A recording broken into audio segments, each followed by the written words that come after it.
ایک دن شام کو جب میرے تصورات میری عقل پر غالب آ گئے تھے، میں گھر سے نکلا اور شہر کے محلوں میں سے ہو کر گزرنے لگا۔ ایک خالی مکان کے سامنے پہنچ کر رک گیا، جس کی دیواریں گر چکی تھی اور ستون زمین پر آ رہے تھے۔ مکان کی حالت سے صاف صاف ظاہر تھا کہ وہ مدتوں سے غیر آباد ہے اور اس پر کوئی نہ کوئی غم انگیز تباہی نازل ہوئی ہے۔ میں نے دیکھا کہ ایک کتا راکھ پر پڑا ہے، کمزور جسم زخموں سے چور چور ہے اور بیماریوں نے اسے ہڈیوں کا ڈھانچہ بنا دیا ہے۔ اس کی نگاہیں مغرب میں غروب ہوتے ہوئے سورج پر جمی ہیں، اس کی آنکھوں کو ذلت کی پرچھائیوں نے تاریک کر دیا ہے اور یاس و نا امیدی اس سے ٹپکتی ہے۔ وہ یہ جانتا ہے کہ سورج نے اس ویران مقام سے جو کمزور جانوروں کو ستانے والے لڑکوں کی دسترس سے دور ہے، اپنے انفاس کی حرارت واپس لینی شروع کر دی ہے، اور اسی لیے وہ اسے افسوسناک الوداعی نگاہوں سے تک رہا ہے۔ میں آہستہ آہستہ اس کی طرف چلا، اپنے دل میں خواہش لیے ہوئے کہ اگر میں اس کی زبان میں گفتگو کر سکتا تو ان تکلیفوں پر اسے دلاسا دیتا اور اس مصیبت پر اس سے ہمدردی کا اظہار کرتا۔ جب میں اس کے قریب پہنچا تو اس نے مجھ سے خوف زدہ ہو کر اپنے قریب الختم زندگی کی باقی ماندہ قوتوں کو جمع کیا اور کوشش کی کہ اپنی ان ٹانگوں کے سہارے وہاں سے چلا جائے جنہیں بیماری نے مفلوج کر دیا تھا اور موت جس کی حفاظت کر رہی تھی، لیکن وہ اپنی جگہ سے اٹھ ہی نہ سکا اور مجھے تکنے لگا ایسی نگاہوں سے جس میں استرام کی تلخی اور کرم طلبی کی شیرینی تھی، ایک ایسی نگاہ جو نطق کے قائم مقام تھی، اس لیے انسان کی زبان سے زیادہ فصیح اور عورت کی آنسوؤں سے زیادہ بلیغ تھی۔ جب میری نگاہیں اس کی غمگین نگاہوں سے ملی تو میرے جذبات میں حرکت پیدا ہوئی اور احساسات بیدار ہو گئے۔ میں نے ان نگاہوں کو مجسم کیا اور انسانی کلام کا جامہ پہنایا۔ وہ نگاہیں کہہ رہی تھیں، مجھ پر جو کچھ بیت رہی ہے وہی میرے لیے کافی ہے۔ میں نے انسان کے جتنے مظالم برداشت کیے ہیں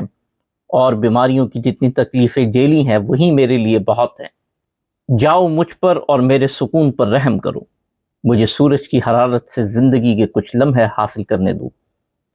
میں ابن آدم کی ظلم اور سنگ دلی سے بھاگ کر اس راکھ کے ڈھیر پر آ پڑا ہوں جو اس کے دل سے نرم ہے،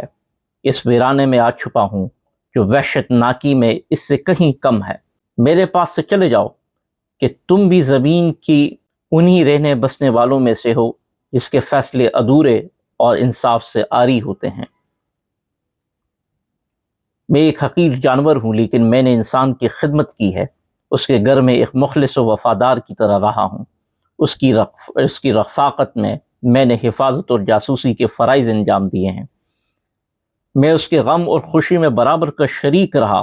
اس کی غیر موجودگی میں اسے یاد کرتا اور اس کی آمد پر خوشی سے پھولا نہ سماتا۔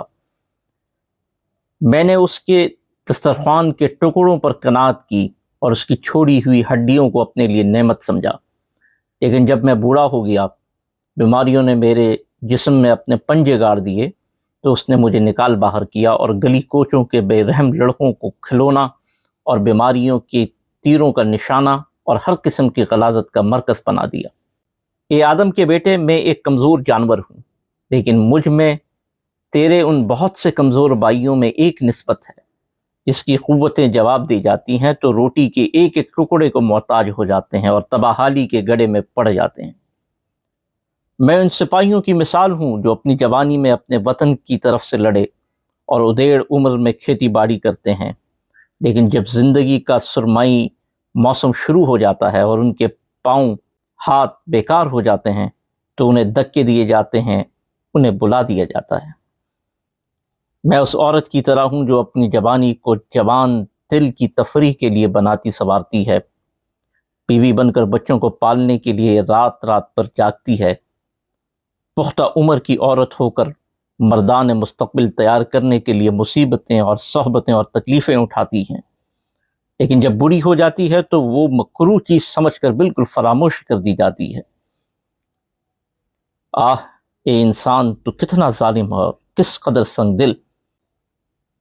اس جانور کتے کی نگاہیں کلام کر رہی تھی اور میرا دل سمجھ رہا تھا۔